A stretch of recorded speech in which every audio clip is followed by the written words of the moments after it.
आप सभी भाई-बहनों का सर्व कल्याण वृक्ष की प्रश्नोत्तर ज्ञान कक्षा में एक बार फिर स्वागत है। आज की चर्चा हमारी कुछ प्रसारित वीडियो विवाह संबंधी स्थितियों पर, कुछ तलाक की स्थितियों पर, कुछ लिव इन रिलेशनशिप जैसी स्थितियों पर पहले भी हमारी बहुत सी चर्चाएं हुई हैं। इन्हीं से संबंधित ही किसी भाई बंधु ने कुछ एक प्रश्न सा रखा है, तलाक से संबंधित ही। उनकी बातों से लगा उनका कुछ पारिवारिक स्तर पर ऐसी ही स्थितियां कुछ बन रही हैं या कुछ ऐसी कानूनी प्रक्रिया से वो गुजर रहे हैं। देखिए, ये तलाक की स्थितियां एक तामसी स्थितियां हैं। तमोगुण में मनुष्य गिरता कब है, उसका कारण रजोगुण होता है। कोई भी बुराई आपके हमारे जीवन में जब आती है, वो अचानक नहीं आती। उसके पीछे का कारण आपके हमारे बिगड़े हुए भोग विषय होते हैं। भोग विषयों का अभिप्राय राजसी स्थितियां होती हैं, और राजसी स्थितियां तभी बिगड़ती हैं जब कहीं ना कहीं सात्विक स्थितियां कमजोर होने लगती हैं। इसीलिए शास्त्रों में 16 संस्कार रचे गए। उन 16 संस्कारों में विवाह का एक मुख्य रूप से जो संस्कार है, इसलिए हम अपनी वीडियो में जब-जब इन सभी स्थितियों पे कुछ प्रकाश डालते हैं, तो हम विवाह के साथ एक संस्कार शब्द लिखते हैं। लेकिन कहीं-कहीं देखिए संसार में विवाह के साथ बंधन शब्द भी लिखा जाता है। लेकिन बंधन का अभिप्राय राजसी स्थिति है। संस्कार का अभिप्राय सात्विक स्थिति है। और तलाक का अभिप्राय निश्चित रूप से तामसी स्थिति है। और तामसी स्थिति का भी हमने जिक्र किया। इसका कारण बिगड़ा हुआ रजोगुण होता है। यानी कि जब-जब भोग विषय बिगड़ने लगते हैं, चाहे वो तन के स्तर पर हो, चाहे मानसिक स्तर पर हो। देखिए, मानसिक स्तर पर तनाव की स्थितियाँ अक्सर संसार में विशेष रूप से कलयुग में बनी रहती हैं, लेकिन वो तमोगुण का रूप धारण नहीं करती। वो तलाक की अंतिम स्थितियों तक नहीं पहुँचने देती, क्योंकि समाज में धर्म की स्थितियाँ जब-जब कुछ साधारण स्तर पर भी होती हैं, तो कहीं न कहीं आपका हमारा जो वैवाहिक जीवन है, भले ही वो तनाव युक्त भी हो, वो कहीं न कहीं चलता रहता है। देखिए, ये बहुत ही व्यावहारिक स्थितियाँ हैं। मेरा प्रयास होता है कि व्यावहारिक स्थितियों को शास्त्रों से जोड़ते हुए कुछ न कुछ चर्चाएँ आगे बढ़ाएँ, ताकि चर्चाओं का आपको, हमको, सबको लाभ मिले। देखिए, हम सभी सामाजिक प्राणी हैं। कहीं न कहीं प्रत्यक्ष रूप से या अप्रत्यक्ष रूप से इन सभी स्थितियों के भागीदार हैं।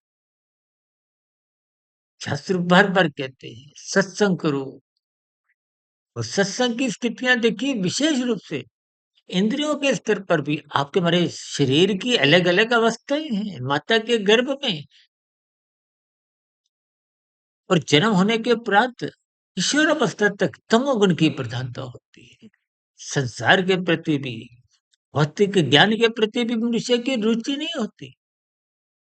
लेकिन जैसे-जैसे कामुक इंद्रियाँ विकसित होती हैं, किशोरावस्था आरंभ होती है, युवावस्था में पूर्ण रूप से विकसित हो जाती हैं। इसीलिए तो विवाह का संस्कार रखा गया, ताकि लिव इन रिलेशनशिप जैसी निंदक स्थितियों में मनुष्य गिर ना पाए। देखिए, ये सभी स्थितियाँ क्रमबद्ध शास्त्रों में एक-एक शब्द बहुत ही नपा-तुला, तौल-तौल के कहा गया है। शास्त्र बार-बार कहते हैं, धर्म को प्रथम स्थान पे रखो। धर्म का अभिप्राय सत्वगुण से है। अर्थ का अभिप्राय तमोगुण से है, काम का अभिप्राय आप तुम्हारी इच्छाओं से है, भोग इच्छाओं से है। इसमें काम, ये कामनाएँ ही देखिए आपको हमें दिन भर भगाती हैं। ये कामनाओं के कारण ही आप या हम भौतिक शिक्षा के लिए भी निरंतर अपने जीवन के 20, 22, 25 वर्ष लगाते हैं।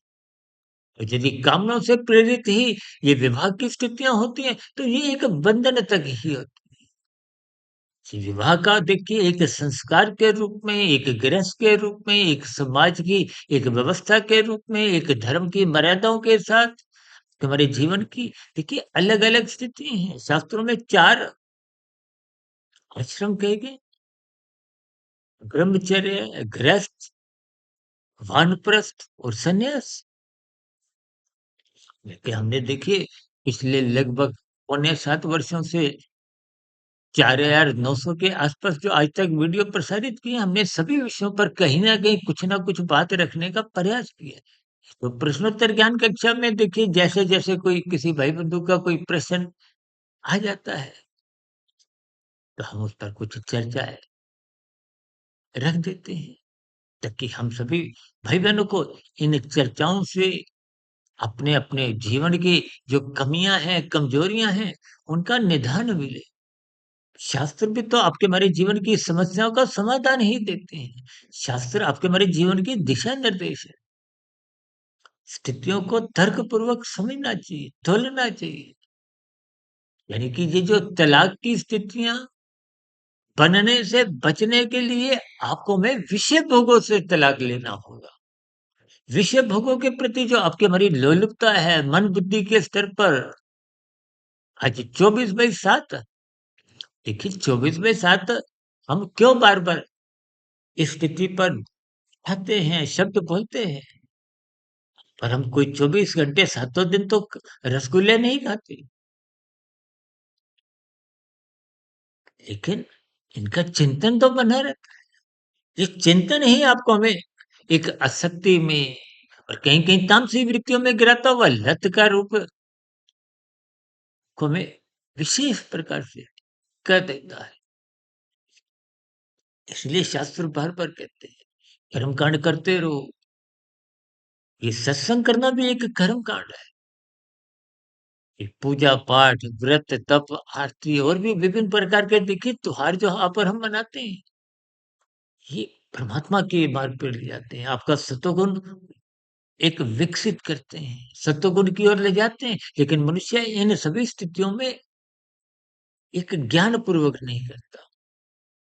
हर 6 महीने बाद नवरात्रों की स्थितियों में यहाँ पर हम जुड़ते हैं, मन से नहीं जुड़ते।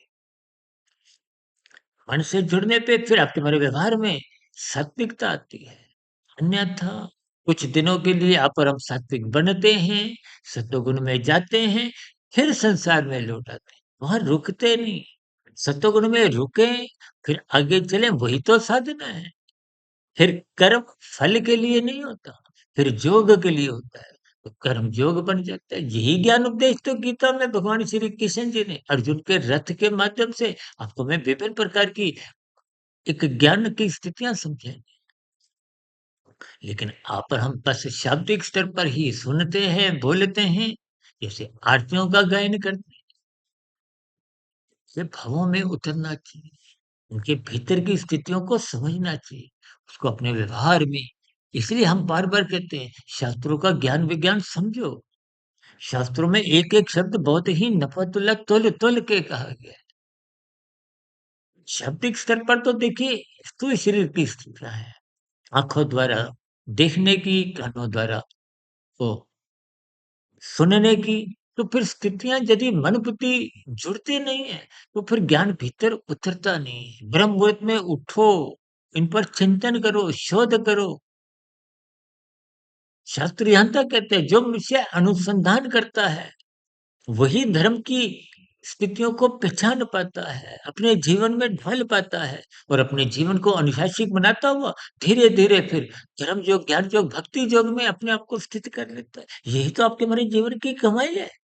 अन्यथा भोग वृत्तियों में ही आकर हम नाचते-नाचते कब इस जीवन को छोड़ देते हैं। ऐसे कितने ही देखिए फ़िल्मी जगत के लोग आए गए, खेल जगत में आए गए, कितने उद्योगपति आए और गए, कितने ही राजनीतिक गलियारे के बड़े-बड़े राजनेता आए गए, चाहे कोई प्रधानमंत्री हो।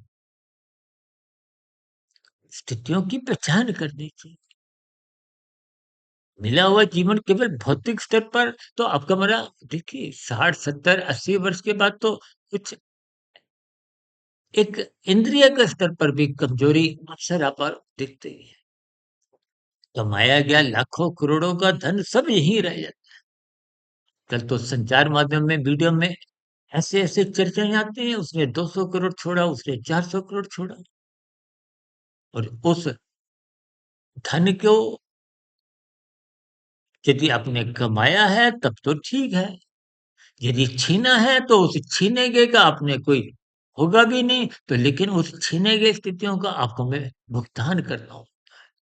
छीनी गई स्थितियां ऋण के बराबर है, उनकी ईएमआई अलग अलग नीचे की जोनियों में देनी पड़ती है। इसलिए इस तलाक की स्थितियों से बचने के लिए विषय भोगों से तलाक लें, क्योंकि विषय भोगों से एक लोलुपता ही आपको में मानसिक स्तर पर, शारीरिक स्तर पर इन निंदक तम तलाक की स्थितियों में धक्का देती है। इसलिए इस कारण को, भोगों की स्थितियों को एक मर्यादा में रखें। तलाक कहो, वैराग्य कहो, स्थितियों की समय के रहते पहचान करें। अन्यथा स्थितियां अपने आप ही कब बदलने लगती हैं, ये कर्म पर सिद्धांत की स्थितियां आज नहीं तो कल, कल नहीं तो परसों निश्चित रूप से एक परिणाम लेके, एक फल लेके तुम्हारे जीवन में, अलग जोनी में, क्योंकि मनुष्य जोनी तो एक निश्चित आपकी हमारी सांसें हैं, मृत्यु निश्चित है। जब तक कोई इस स्थिति से, अटल स्थिति से, मृत्यु से बच नहीं पाया।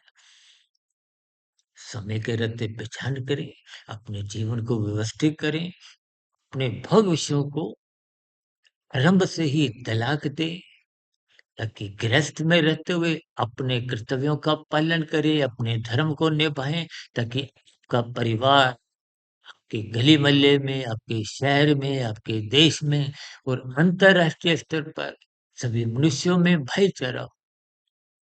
प्रकृति के सभी जीवों का कल्याण हो, चाहे कोई पशु योनि में हो, पक्षी हो, कहीं भी प्रकृति का सौंदर्य बना रहे।